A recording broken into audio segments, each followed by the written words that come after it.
jetti kanita. Kenna kee Achi qabii harkataa qaba harkataa achiin qaba. Abdi bishaan dhuge. Wallahi wa barakaatu kunoo akkuma gartee abdii barbaada baanen abdii rabbiin nu argisiisee ture alhamdulillah kunoo agarree jirra dhuguma akkuma sheetichi nuun jee mataan isaallee sirrii hin jiru tuqamee jira nama jala aboo usnurraa fiyya ammaan tana garuu mataan isaa afanis sirrii hin jiru waan ta'eef inshaallah rabbi nagaa haa godhu arginee jirra garuu ammishii isa arguudhaaf kunoo isaa bahee gartee kararra taa'u kararraa qabneef inni halkan sa'a saniini akkuma gartan kunoo mucaa wallahi hedduu takka baay'ee nama rifachiisaa anillee garuu tanin isa duraan godhee jiruuf wallahi arra boodaan isa miidharraan gahuufi miti akkuma gartee agargitan fideen jira kunoo manuma kiyya jira arra dhufee mana kiyya jira isa miidharraan gahu miti anamma isin dhiifama naaf godha garuu isallee garuu gaafa inni fayyee dhiifama akka inni naa godhu inshaallah rabbi aafiru abdii qaba ammoo isin ummata keenya hundi keessan hordoftoota keenya dhiifama naaf godha isinin jaa achi booda abdillee kunoo waliin hin jira rakkoo hundaa'u bakka amma nama maraate nama hin qabu khalaas anuma godhuu gartee isa ajjeesuudhaaf itti yaadaa tureetu khalaas karaa wal'aansa isatti deebi'amma ammallee inni kun dhiiga kiyya waan ta'eef irraa fagaachuu akkuma ajjeesuu fe'e. Amma dhaggeeffadhu Yusuf haasaa ooluun dubbiin baay'atee farreetti hin fe'an. Mucaa kana furmaatatti goona. Kaammaan dura miite anillee miite. Anammoo wallahi ofittuun hin qaanfadha mataa kiyyaaf. Maaliif jedhu? Hanga mucaa kana gartee miidhee hanga ati miidhee hanga jaartiin keeti miidhaa turte ni beektaat illee. Garuu miskiinticha kana har'a dhuguma gaafa san nama hin qabu. An kara deemaadhaan miskiina naan jennaan sobanse nilleen aman garuu Muhammad dhuguma amanee jira argee jira waan akkan itti jiru. Mee kanaafuu furmaatatti goona as teenyaa dubbataa ooluun faayidaa takka illee hin qabdu Yusuf yoo si danda'a mee haasofsiisiti yoo kan dubbatu ta'e tokko lamallee mee luqaa isaa keessaa baasi mees. Bar wanneen dhiibe na jalaa dubbachuu dide maaliif jennaan tokko dubbisime bishaan obaasuu ni ta'a. Qaceefaa jedha bishaan qalasatti. Abdi. Ni jira bishaan mana keessa.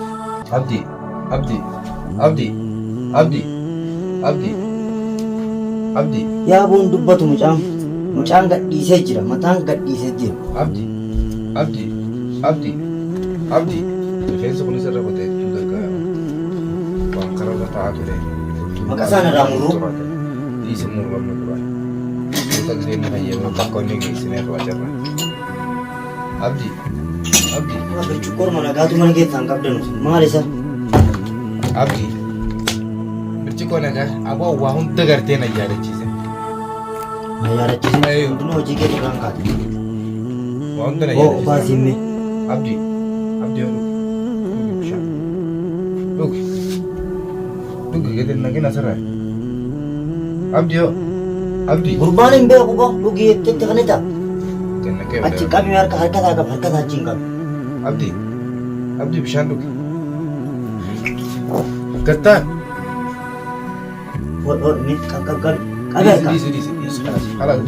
Dhiisi khalaas. Sitti inni mucaan maraatee jira.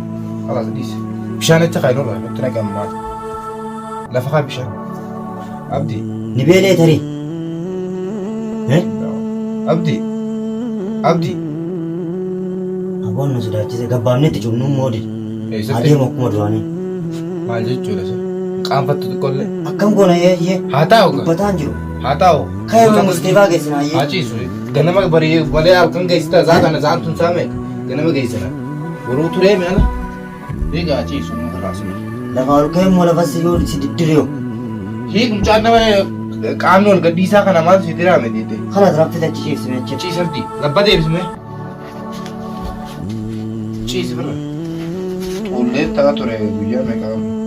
Qabbana kan keessa ture kan qabbanaaf aduun achitti baggootee jirti hin gartuu laafatee jira mucaan tasaatiifuu. Mee diriirfadhu. Bara mana hirtammaa diriirfadhu abdi. Diriirfadhu miila. Abdi jechaa ooltan maqaa kaamaa yaamaa ooltan nuus beekaan jiru waan takka irraa quban qabu. Beekoonni of deemnaa. Fini mee fooxaa wayii jirti. Fooxaan ima keenya guutu.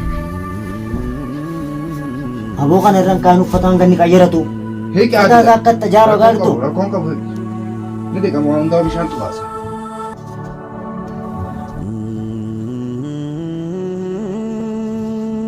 bishaan tubaasaa bishaan isaa wani gartaame isaa mataa wanni ta'e bishaan carqeettee wanni jedha. Wayi immoo nama hanganuu bakka maraannaan hanganuu jechuudha. Hanganuu maraataa ilmi namaa. Ilmi namaa maraatuun daqiiqaa takka keessatti duunis daqiiqaa takka keessatti gisee rabbii inni maraatta jedhama maraata gosuma maraatta. Tuni yaani. Tataa rabbii irraa wayi siirii sirriitti gootanii wayi rabbii irraa dhufte. Adeeroo siirii ati jaallattu tana firaa dhiisi. Siirii kismattoo deebitee barbaadde. Ma deebistee turte naa obaaftee turte osoo rabbiin kiyya na bira dhaabbatee gartee mi humna naa ta'ee rabbiin as keessaan hin baafne naa humna dhubaaftanii turtanii isinuu. Abdi naamota qabbanaa itti rafate miila diriirfadhu Abdi. Miila diriirfadhu itti qabiituma deerisi malee haa ta'u. Faaya kiyyaan yoo naqotaa. Harka isaa qaba kaafii morma isaa lafa qabe naatti. Anteek maali qabbante saljii qabe lafa qabate. Hingarree maal harkaan tanaa harka isaatti ofirraa baatuun dadhabe. Dhiisa haala kumataa ittiin tola ta'e uffata irra deebise qabbanaa itti waan akka ta'e bitte. Agartee. Uffata uwwisee bakka gotti oowwee nuuf hin diriirfata. Qabbanaa kana oolata. Carqii tolchee kaasee mubaarak maal taate rabbii jedheeti. Yaa gargina laafate Yusuf. Ati bakka wanni ati barbaaddu fiigichu bara. Anta biraa geettan jedhama fiigicha eessa fiigamee sa'a kanatti. Eessa bakkiin fiigu. Fiiguu wallaalle bara amma shaaraa gubbaa irratti osoo mufti biraa fiigee deemellee nan takka dhugaa. Maaliif rakkatare? Maaf rakkatare? Maraatee mucaan kun ni maraatee bara waan taate wayumaa ta'e. Mucaa kana akka godhaa turte hin beektu Yusuf. Ilmi namaa waan. Yaa waan godhame godhamee. Ijoolleen maal siin jettan maan tana oguu mucaa kana akkanuma fuudhee gabbaafne. Ijoolleen maaliif beekamu? Maaliif beekti? Gochi san hunda irra raawwattee baate nam tokko hin beekuuf deemtaa. Nam tokko hin beekuuf yaadda. Hin qaanfattu xiqqoollee. Atummaa waan Waliin deeffamma an tafkiraa takkaa na bira. Tafkiraa jee dhaggeeffatu. Atummaa hunda naasee. Ishtama. Bakka deemtee isaa tokko na godhee matarkee shoo kana hunda. Dhugaa jirtuun hima ammaa qabee mucaa kana gartee mi dhala takkaa fi gocha takka daba tokko ittiin godhu maaliif hanga inni illee tokko. Qalbii xiyyeerraa qulqullaa'ee dhiifama siif godhu. Dhugaa naaf goota. Amma waan kana. Garuu hanga hin danda'u gurbaa kana bira dhaabbadheetiin cinaa isaa dhaabbadhee yoon illee xiyyaa dadhabe. Cinaa waliin dhaabbanna mucaa kana waliin finne gatiin. Bakka seentee Yusufa ammaan tana wanni sitti himu deemiti osoo Musteefaan geessine kinina sedilee irraa fidime obaafnee ilaalla yookaan nu jala dhuguga dhugu duuba nafsiyaa geessine. Ammoo bishaanoo achi geessine ilaallaga. Musteefaan. Musteefaa geessine sixariyaa geessine. Maal jettaan ayyoo Musteefaa geessite. Musteefaan geessine dura sixariyaa geessine doktora bira. Doktorri sun ni ilaala. Waan inni teekiniina isaa yeroo gartee inni kaddaraa jira. Doktoraan nama nun beekne waan ta'e malee. Laa doktorri kun nu kan du'aa kaddaraan nu kannan. Du'aa kaddaraa sayyoo nu kannan kan isa wallaalchisu. Isan booda waa hundaa godhuu danda'a. Amma maaliif jennaan hin dandeenye wakkatti hin dubbatu malee humna qabu. Akka Musteefaa geessine jechuun bara rakkoo ofirratti daballee dhaabata. Dhaggeeffadhu Mustashfaanis waan takka waan godhu hin qabu. Maaliif jennaan nama maraata. Maraataa kararraa fuudhanillee maal keenya mucaan kun ni beektaa garuu kararra deemadha. Hinna Amma obboleessa keenya inni ta'uu danda'a. Dhaggeeffadhu amma xiyyaa kararraa illee fuudhanii maraataa ni geessani. Nama kanaafuu dhaggeeffadhu waan sitti. Amma ni geessani. Akka inni kaniina nuu liqimsu. Amma akkam goona. Akka inni kaniina nuu liqimsu. Maal godhuu qabna? Akka inni nyaata nu nyaatu. Akka inni nuu dhugu. Amma waan takkaa tole ijoole. Amma akkam goona. Tamaam. Illee rafinatis. Kanas anillee hangasuu gabbeetiin ala ta'a hanga lafti bari'u. As keessa Of amante. Of keelati maal si godha? Rakkoon qabu. Ulaa banaatti dhiise. Baanus wajjin baana. Ulaa banaatti dhiise. Rakkoon qabu. Nan galchu. Ani maraataa bira waan kophaa taa'uuf hin jirtu. Teenya wajjin teenya baanus waliin baana inni haa ciisu mana keessa. Kalaas akkasitti akkamsitti dasjaa. Kalas ni teenya wajjumaan as teenya sirrii. Kalaas. Amma immoo garuu ganama subii akka lafti bari'e. Osoo namni karaarra deddeemuun hin kan baane. Adeeroo na dhaggeeffadhu. Waan sitti osoo namni mana keessaa gadi. Kan amma garteeme as keessallee yoo si dhiisee deeme amma na dhiistee deemin jettee uummata ittiin. Garuu immoo mucaan kun ammoo asii ol kee waan takkanatti aanaan ni qollo. Wallaahi dhuguman sitti maal. Qollo fiitiin halkan kanaan baafadha. Maraatu sin qolloof. Lillee hin qolloof. Maaliif jennaan namni kun waa mataan hin dalee. Kiyyaan kun waan nama qalbii hin qabne. Na ijoollee xixiqqoo fi namni qalbii hin qabne tokko amma udaanii fi udaanii nama laaqu maraatan. Dhugaadhee.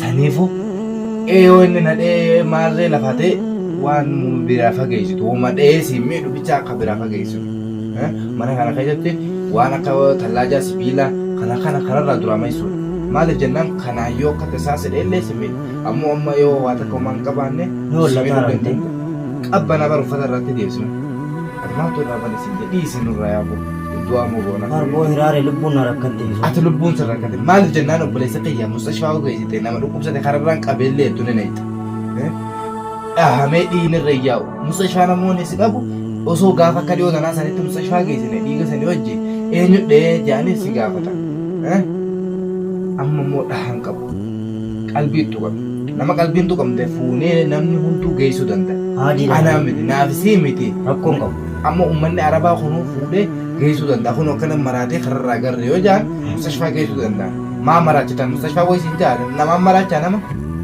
yaa boogaa isoo namni nama maraachuu rabbiin mana sodaachiftee garuu rabbummaa mucaa kanatti ta'anu rabbiin humti mucaa kanatti ta'an yoo kan fayyu ta'e yoo rabbiinuman biraa dhufte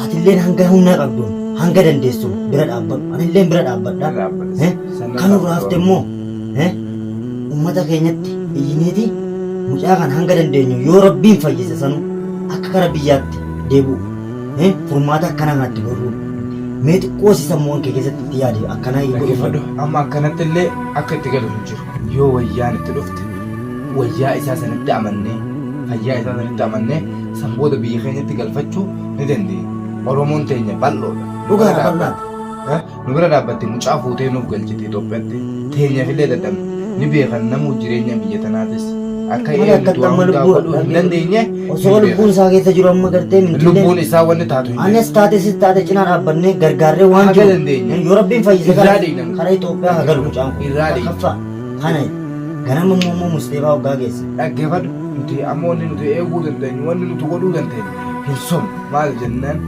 nyaachifnee ni obaanu xuriirraa ni hanga dandeenya xuriillee irraa eeguu dandeenya kaaniif ammoo oromoon bal'oodha kan biyya adda addaa keessatti jirtus nu gargaara mucaa kana ni argannamu arganii jira waan ta'eef namuu viidiyoo tanallee ni ilaalan akka ilaalan nu gargaarullee danda'an saniifuu nuti illee miskiinuma akka isaati garuu ta duraan irratti hojjenne dogongora shayxanni abbaa fedhee olii dogongoressa hatta abbaa keenya aadamuu jannataa baase maaliif jennaan shayxan sababaa jedhu sababa dhalaati tunilleen sababa dhalarraa kaate miti isiin sunilleen akkuma baaten dhabamteeme halaas kanalleen eega maraatee anam eegasi ilmoo dhiiraa yaadni kiyya dhaggeeffadhu ilmoo dhiiraa tana godhuun kiyya kana hunda sababaa dhalaatii jee bakka baay'ee natti ulfaatee achi boodan yaaduu jammare osoon isa maraatee hin dhageenin isa yaaduu jammare akkamittiin argadhe isuma kana dhiifama gaafadhaadhan bakka hedduu takka qaama ciisee yoo hirriiba ciisellee hirriiba keetiin taanuu wallaahi bakka dhiifama kanatti tokkitti dhiifama san qofa sarraa barbaadan osoo danda'ee dubbatee dhiifama san nu godhe inshaallah akka inni san hundaa'u rabbiin khayraa nama akka dandeenya ni geessina sagalee yaan siin jee amma bishaan illee nu dhuguu diddee nyaata illee nu nyaatutti hin jiru kanaafuu akkuma beekamu hordoftoonni keenya uummanni keenya Oromoo bakka jirtanutti nu cinaa dhaabbadhaa nu gargaara mucaan namaa nurkatti sammuun tuqamee jira akka dandeenyuun hanga humna qabnu mucaa kana wal'aannachuudhaaf bira dhaabbanne gargaarree mucaa kana karaa Itoophiyaa karaa haadhaaf abbaa isaa galchuudhaaf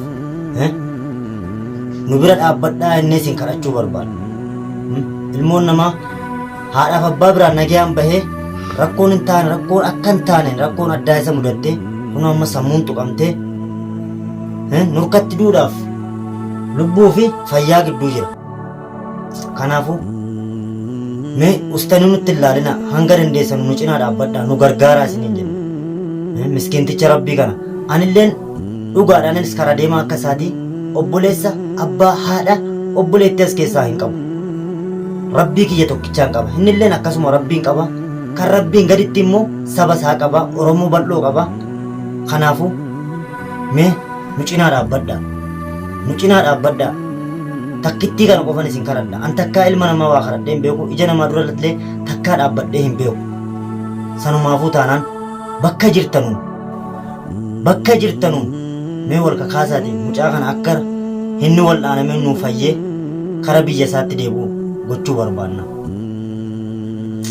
Uummata keenya bal'oon warri mucaa kana beektanus karaa onlaayinaatiin illee haa ta'u karaa lafaatiin illee haa ta'u warri mucaa kana akkamitti argannee akkamitti isa gargaarraa jechuu barbaadan karaa yuutuubii Abdii Oroo jedhuun raqama waasaappii isaa argachuu ni dandeessan.